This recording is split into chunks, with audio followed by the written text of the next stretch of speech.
Let's start this with a prayer. Dear Father, I thank you for this day and this opportunity to be used as a vessel to let your people know that you are available, able, and ready in the name of Yeshua from Nazareth.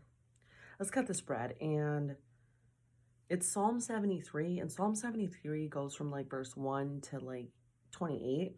So right now I'm just going to do 1 through 7. And the next like couple of parts will be the rest of it. This comes from the Contemporary English Version. God is truly good to Israel, especially to everyone with a pure heart. But I almost stumbled and fell because it made me jealous to see proud and evil people and to watch them prosper. They never have to suffer. They stay healthy and they don't have troubles like everyone else. Their pride is like a necklace and they commit sin more often than they dress themselves. Their eyes poke out with fat and their minds are flooded with foolish things.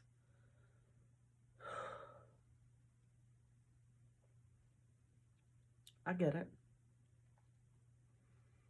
I get it.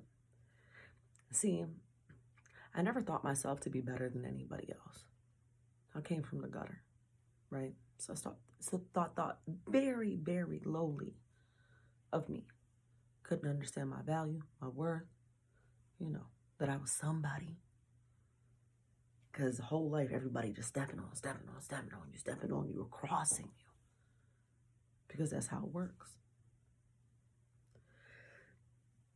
I legit was one of those people that was like, Jesus, that nigga's hanging on a cross somewhere. Because when I was younger, they sent me to Catholic church and all you see is a dude hanging on a cross, just miserable. And I'm kind of like, how is he supposed to help me? And he stuck himself. So seeing those things at an early age kind of deterred me from really hollering at God like I needed to. And it's okay. Very stubborn. But when I was about 23, God was like, you don't stop talking about my son. And from 23 to 43, because I'm going to be 43, it's been a very strategic walk on his part with me because he knows I can't go to church because I feel like it's fake. Every time I try to go to church, it looks just like the world and I don't want no parts of it. If someone's going to be back talking, the pastor and what the vision is for the church, or if someone's going to sit here and be like, oh, you need to be thanking me for what is happening. No, nigga, I ain't got to thank you. I got to thank God. And people get above themselves. And then I'm supposed to be in a spot where I don't say anything? No. I don't even want to be called a Christian no more. And I get highly offended when people call me a Christian because it's Bible thumping. It's no compassion. It's, if you ain't like this, you can't. God hates sinners. No, God doesn't hate sinners. He hates the sin that produces sinners.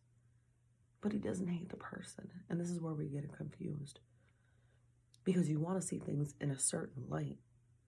And for me, listen, when I was depressed, when I tried to kill myself, when I didn't want to live no more, when I was hopeless, when I wouldn't come out of my house, when I wouldn't eat or I would overeat, or when I would ruminate on negative thoughts that, I was never good enough, who was there?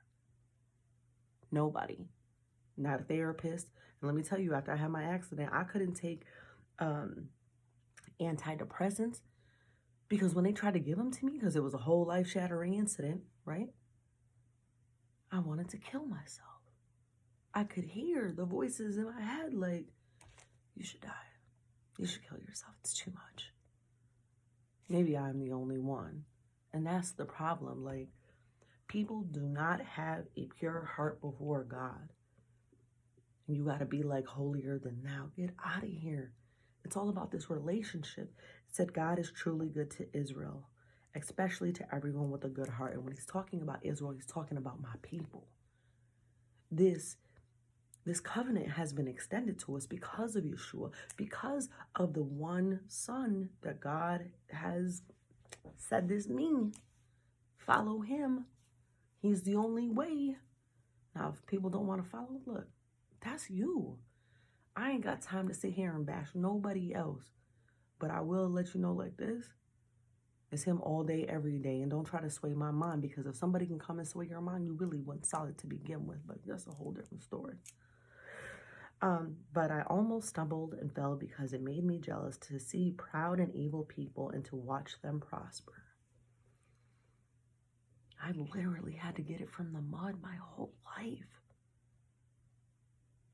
Because let me tell you, there was a time or two where I was fascinated by a drug dealer, a scammer, you know, someone who could pull a lick. Like, dang, how did they got X, Y, and Z, and I'm sitting here struggling, and I gotta go to work every day?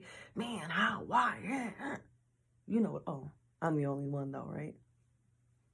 Cool. And I almost stumbled and fell. God's so good though. Kept his righteous right hand on me. Because when I took those pills, when I was 23, I should have died. My liver should have exploded. Like, for real, for real. And then I cut myself. So I was just going to bleed out through a vein when I should have cut an artery. Whatever, right? But to see people that live a life that the world is like, yeah, you can get over on whoever you want. Just do it. You'll get it. Don't. And God being like, nah. I wasn't understanding the process and how he was trying to transform my heart to where I would have a pure heart before him. And that's really the only thing that matters. You seeing how, yeah, it might work for somebody else, but it's not going to work for you.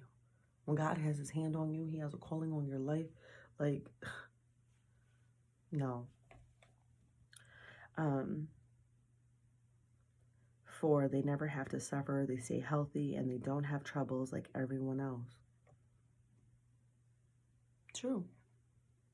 Or even people who are well off with, you know, the opportunity to be educated without having to struggle with your next meal, or the people that just live life with no worries, but, you know, then again, they don't believe in a God.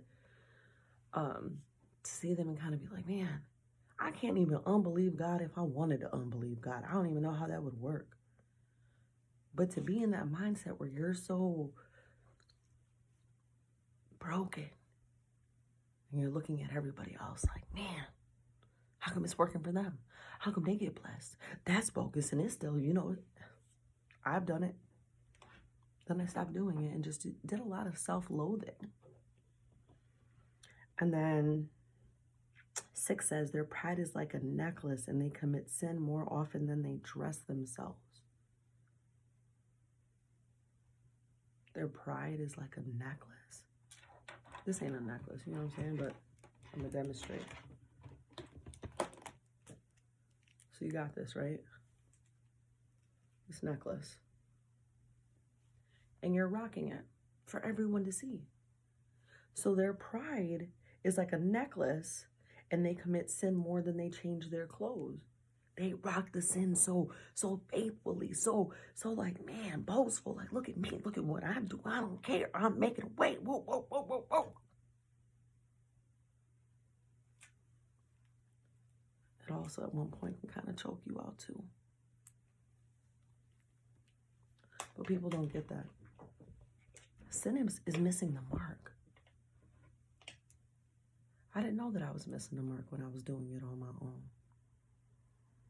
Or trying to just be like, I don't need God, I can handle this. No. I do these videos because I want people to understand that I came from nothing. My goals are not like other people's goals. I don't want to buy a house. That's not my goal. I don't want to drive a certain type of car. That's not my goal. I don't want to be educated in this world. That's not my goal. My goal is to have a healthy mind and soul and be completely transparent before God, where I am not hiding nothing from him. In my whole life, I'm completely dependent on him. Oh, this is going on, this is going on, this is going on. I can't even tell you how many times God has come through when I didn't deserve it. Man, the relationship is everything. My job literally is just to tell people like, hey, it's not what these fools is talking about, because God don't need you to be a certain way before he can understand what you're saying. He just needs you to be sincere with an open, pure heart before him. Like, look, God, this me. This me. Help me to see you, hear you, feel you, touch you, believe in you, all of that. You think he won't do it? I hated Christians. Like, oh, look at these frauds walking down the street, skipping, singing, like everything is all good. Shut up. It could have been in front. 7, their eyes poke out with fat and their minds are flooded with foolish things. To have an excess fat, like I got belly fat, right? And sometimes feels like I'm carrying a whole kid. And then to have my mind flooded with things that just are not conducive to my well-being, I get that too. Either you're trying to seek something in the world or you're pressed down by something in the world that has happened to you. This relationship is everything. And if you could understand who God is, he ain't gonna fold on you like everybody else. So people might be like, you know, I had one of my friends say, your lifestyle on social media doesn't really reflect your real life. And I'm like, what you talking about?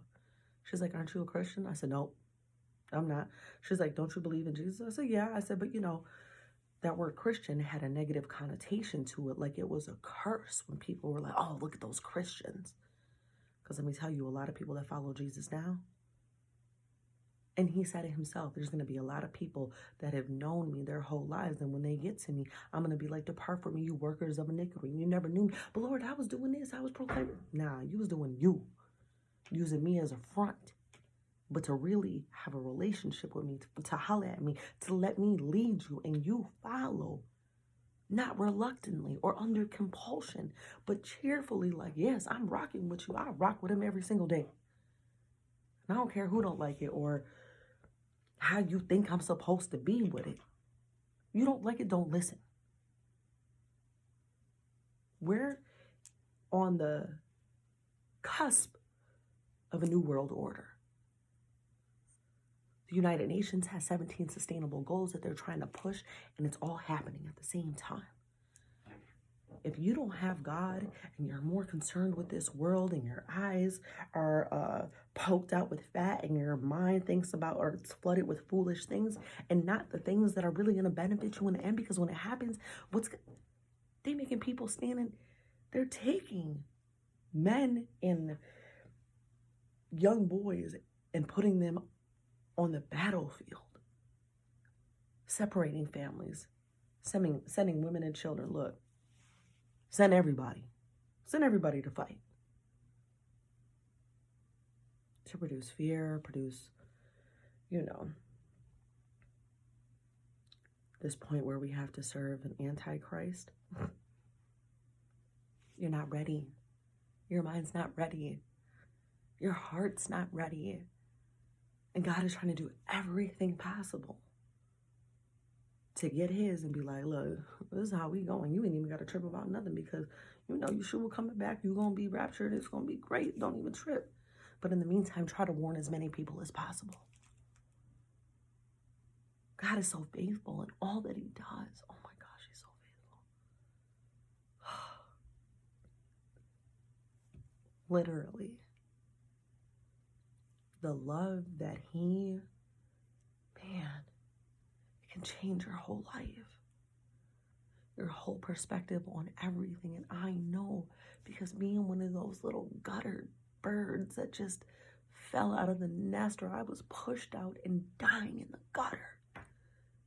He came and he picked me up and was like, nah, baby, you're meant to fly and do beautiful things. Can't nobody match that.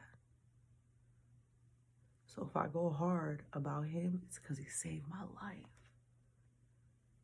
He saved my life.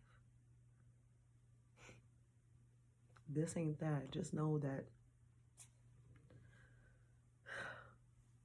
he's available, able, and ready all you got to do is holler at him.